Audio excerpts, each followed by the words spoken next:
Brought to you by KR Mangalam University. We provide you the platform to turn your dreams into reality. Give wings to your aspirations with KR Mangalam University. Delhi के अंदर सारे रिहायशी इलाकों में जितनी रिहायशी properties हैं, साथ में जितनी व्यवसायिक प्रॉपर्टीज़ हैं, उन पे हाल फिलहाल में एमसीडी ने यूज़र चार्ज लगाया है और वो यूज़र चार्ज के ख़िलाफ़ हमने एक प्रस्ताव भेजा है धारा 74 में। ये प्रस्ताव जो 21 तारीख को सदन होने वाला है, उस सदन के अंदर ये प्रस्ताव हमने आम आदमी पार्टी ने अपनी तरफ से रखा है और इस प्रस्ताव के अंदर हमने साफ साफ बताया कि सारी रिहायशी प्रॉपर्टीज़ और जितनी व्यावसायिक प्रॉपर्टीज़ हैं उनके ऊपर आपने जो यूज़र चार्जेस लगाए हैं वो यूज़र चार्जेस नहीं लगने चाहिए। वो क्यों नहीं लगने चाहिए? एक, जो 12 जोन के अंदर हमारे कंसेशनरीज हैं, वो कंसेशनरी एक डोर टू डोर कूड़ा अभी नहीं उठाते। दूसरी बात, जो 60 से 70% कूड़ा उठता है घरों से, डोर टू डोर उठता है, वो प्राइवेट लोग उठाते हैं और उन प्राइवेट लोगों को पैसे भी वहीं के घर के मालिक या उस व्यवसाय के मालिक देते हैं और अभी तक उन 12 जोन के कंसेशनरीज के साथ इनका प्राइवेट लोगों का कोई समन्वय नहीं बन पाया। दूसरी बात, जितने हमारे ढलाव हैं, अभी तक भी एमसीडी विफल हुई है सारे ढलाव बंद करने में दिल्ली के अंदर, और ढलाव के आसपास खूब सारा कूड़ा होता है जिसकी वजह से वातावरण इतना प्रदूषित होता है, इतनी बदबू आती है कि वहाँ पे लोगों का रहना और वहाँ से निकलना बड़ा दुर्भर होता है। साथ में जितने एफसीटीएस बने हुए हैं उनके आसपास भी कूड़ा इतना एकत्रित होता है कि जिसकी वजह से वहाँ से लोगों का निकलना बड़ा मुश्किल होता है। इसके अलावा काफ़ी सारे दिल्ली के अंदर वनरेबल पॉइंट्स हैं जहाँ पे कूड़ा इकट्ठा होता है।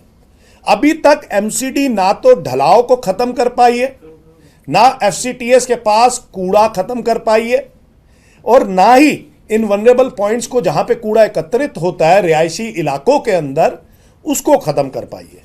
अभी तक तो एमसीडी भाजपा की सरकार में सफाई दुरुस्त भी नहीं कर पाई। अगर सफाई दुरुस्त कर पा रही होती तो इनको मेगा सफाई अभियान ना चलाना पड़ता।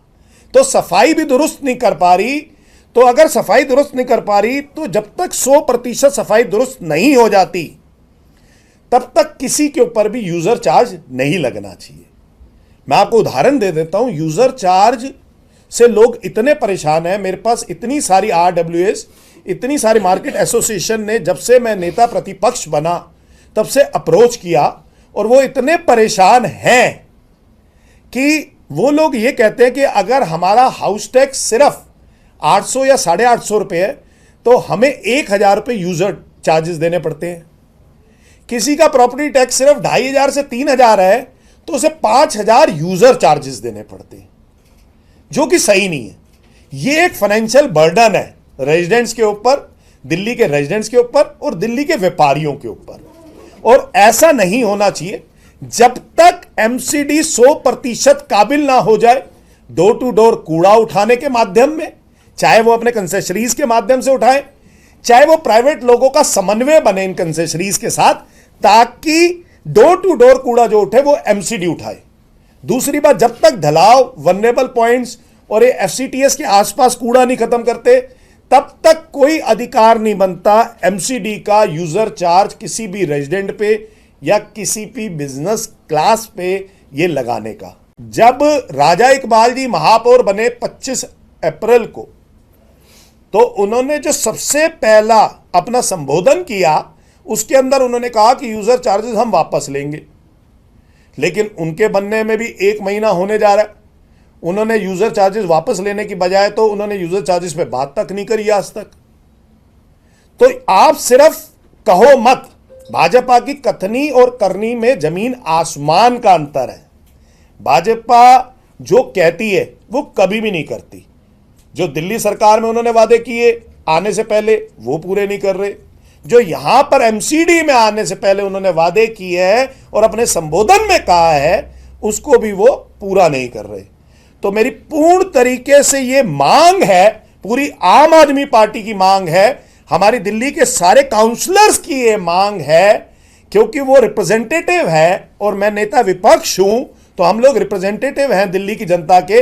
ये तुरंत प्रभाव से यूजर चार्जेस वापस लेने चाहिए और हम इस सदन में इस प्रस्ताव को पास करवाएंगे ताकि दिल्ली की जनता के ऊपर जो अन्याय हो रहा है एमसीडी के माध्यम से, इस यूजर चार्जेस के माध्यम से, ये तुरंत प्रभाव से वापस लिए जाए। इस संदर्भ में आपको याद होगा कि मैंने पहले भी कमिश्नर साहब को और मेयर साहब को, दोनों को, यानी कि अश्विनी कुमार जी को और मेयर साहब को चिट्ठी भी लिखी थी।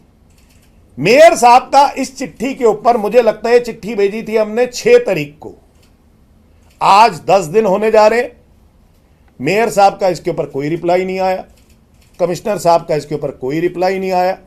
अगर ये नेता विपक्ष को रिप्लाई नहीं देते तो ये दिल्ली की जनता के बारे में क्या ही सुनते होंगे और क्या ही कार्रवाई करते होंगे। अगर मेरी चिट्ठी इनको लिखी हुई कूड़े में जा रही है, जो यूजर चार्जेस के बारे में है, दिल्ली के रेजिडेंट के बारे में, और वो जा रही है ऐसे, तो सोचिए कि सामान्य जनता जब आती है तो उनके बारे में तो क्या ही सोच विचार होंगे इनके बारे में। तो आम आदमी पार्टी पुरजोर तरीके से इस यूजर चार्जेस का विरोध करती है और यूजर चार्जेस तुरंत प्रभाव से वापस लेने के लिए मेयर को और कमिश्नर साहब को यह रिक्वेस्ट करती है, निवेदन करती है कि तुरंत प्रभाव से वापस लो।